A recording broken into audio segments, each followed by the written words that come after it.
we started off our day with some live resin, courtesy of the state of Pennsylvania. And live resin is where you flash freeze the entire marijuana plant and then you produce it into consumables. And now here we are in one of the most fun places in the entire world for marijuana. We are in Mexico, in the city of Mazatlán in the state of Sinaloa, Mexico. Now, when I say Sinaloa, Mexico, you probably know that from the word Sinaloa cartel. And that is in fact because up there in those mountains, the Sierra Madre Mountains, the Sinaloa cartel operates marijuana harvesting facilities in the Golden Triangle, to be specific. It's north of here in Mazatlán.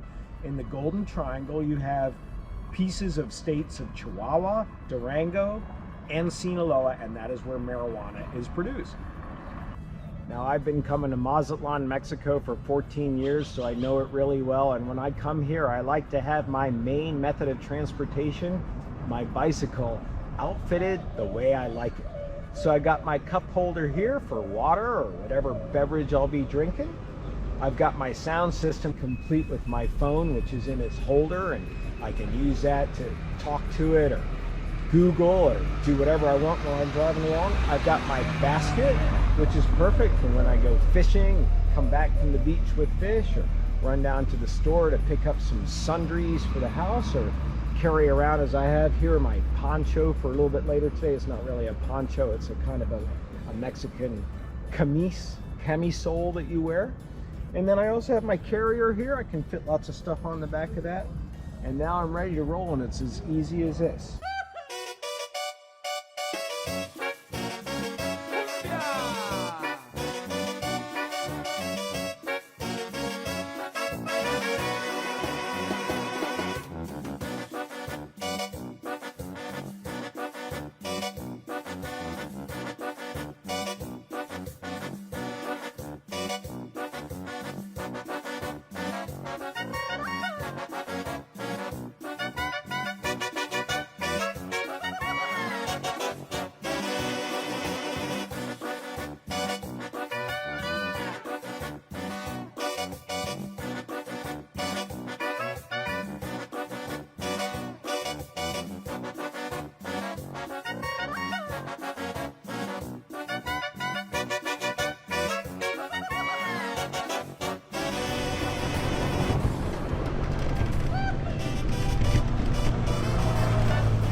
Medio.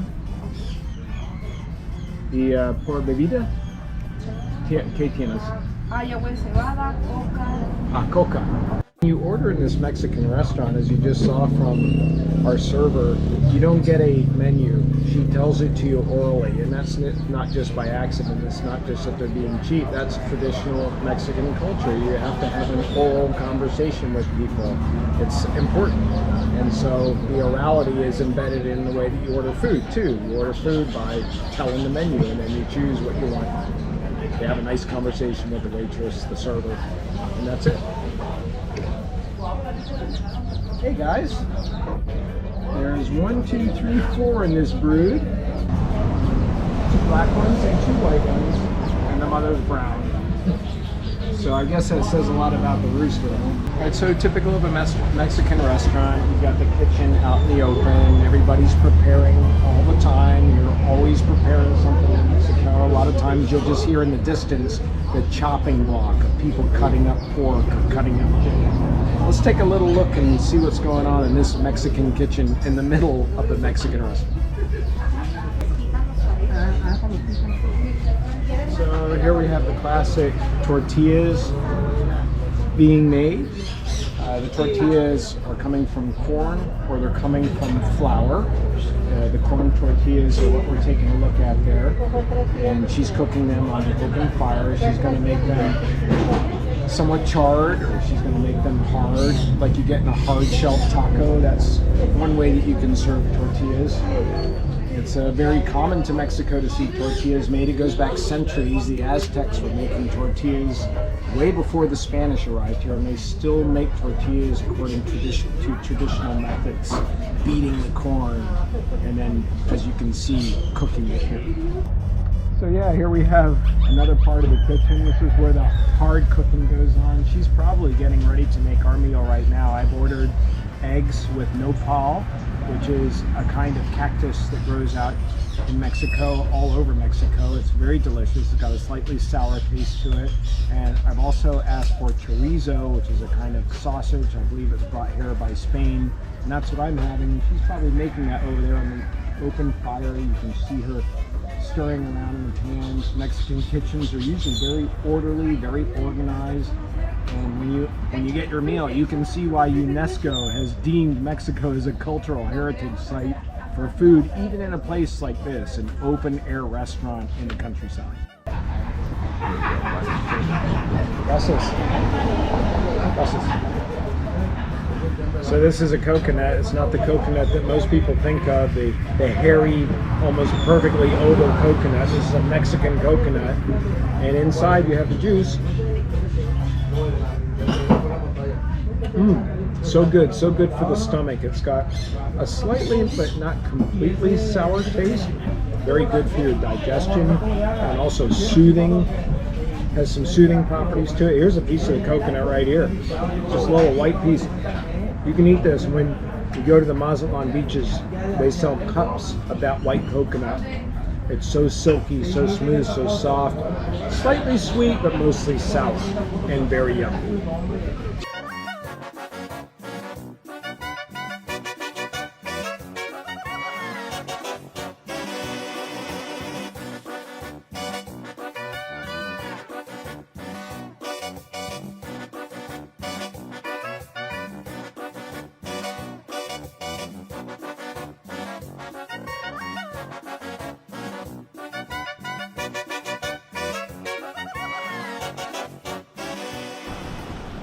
Here we are in the heart of it on Las Piedras, the rocks at Cerritos Point. We've got an RV park here. We've got restaurants.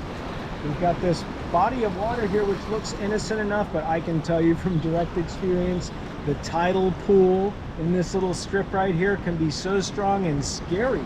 It can pull you right out to the ocean when it's emptying out.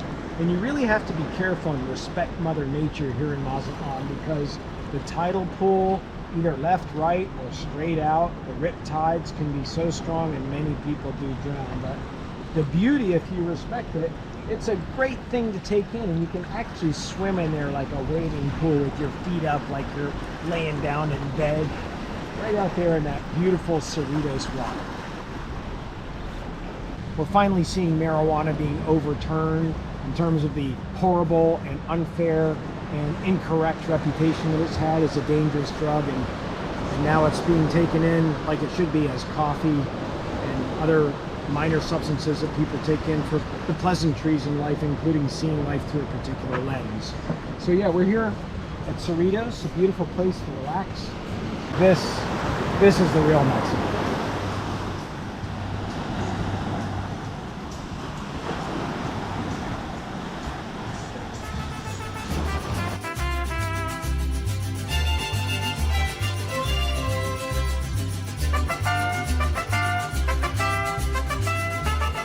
Mexico has the greatest variety and ecology than anywhere in the world. There are more differences in the topography of Mexico in one country than you have anywhere in the world. You've got deserts, you've got beaches, you've got mountains, you've got prairies, you have coastline, and you even have snow in the mountains.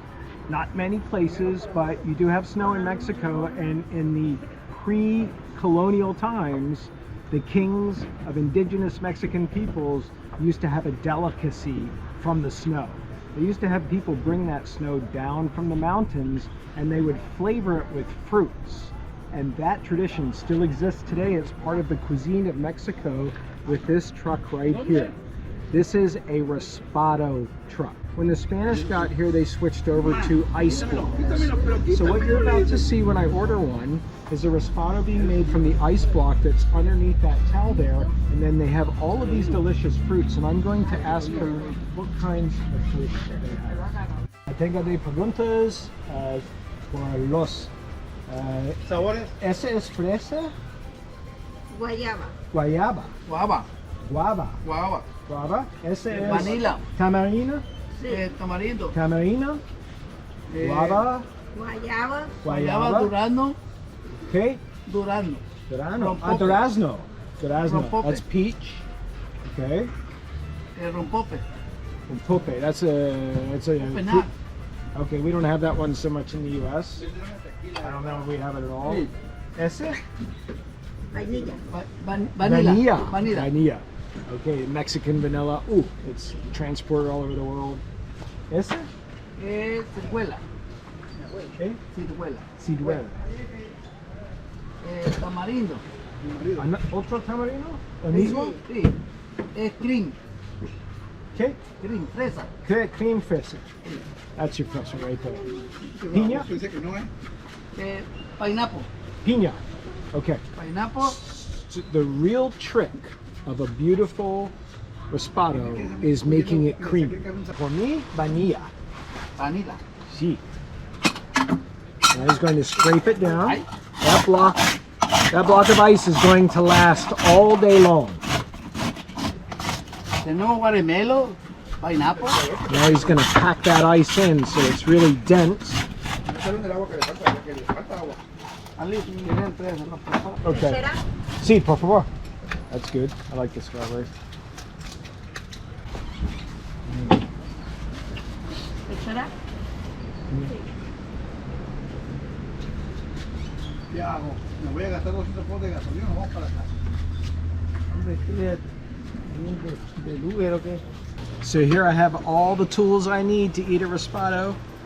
I've got the spoon, I've got the straw, the cup, this beautiful strawberry and vanilla raspado from the mountains. The ice is brought down from the mountains and then shaved, and the fruits are cultivated along the way down from the mountains. And I have my napkin in my pocket. Typical in Mexico, you eat at street vendors and they give you everything you need. And the first taste is right now. Absolutely fabulous. Once you get to the bottom, the more that ice is melting and you're getting it more like a Slurpee. It's just an experience eating a raspado and drinking a raspado, however you take in a raspado from the mountains in Mexico. All right, so I told you we'd be riding some crazy contraptions today. I'm gonna see if this guy's available on this red truck, or Auriga as they call it. This is a converted pickup truck. Libre, amigo? All right, Libre? Yeah. ¿Cómo? 400 pesos. 400 Por los dos cortos, por los dos. Son dos. Uno de Yamarina y otro a 200? 200 de Yamarina. Es caro, amigo. ¿Cuántos se te hacen lo justo?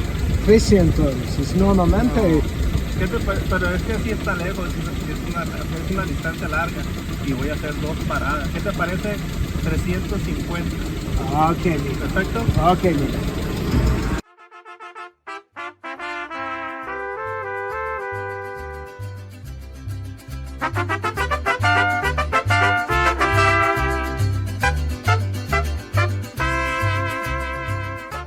This is the Auriga, the red truck. It's a pickup truck. Yeah. It's converted to carry up to 10 passengers. And the driver has music. You talk to him through a little cubby hole, a little sliding window here. And he's going to take us wherever we want to go. In this case, we're going to be heading down to the Zona Dorada, or Golden Zone. That's the tourist zone here in Mazatlán. It's where you will find a lot of gringos, Mexicans, accompanying, I should say, or hosting Canadians, and people from the United States. That's where we're headed in this Auriga. It's a very pleasant ride. I'm going to ask him for some music. ¿Tienes música, por favor? Sí. You'll get better. Huh?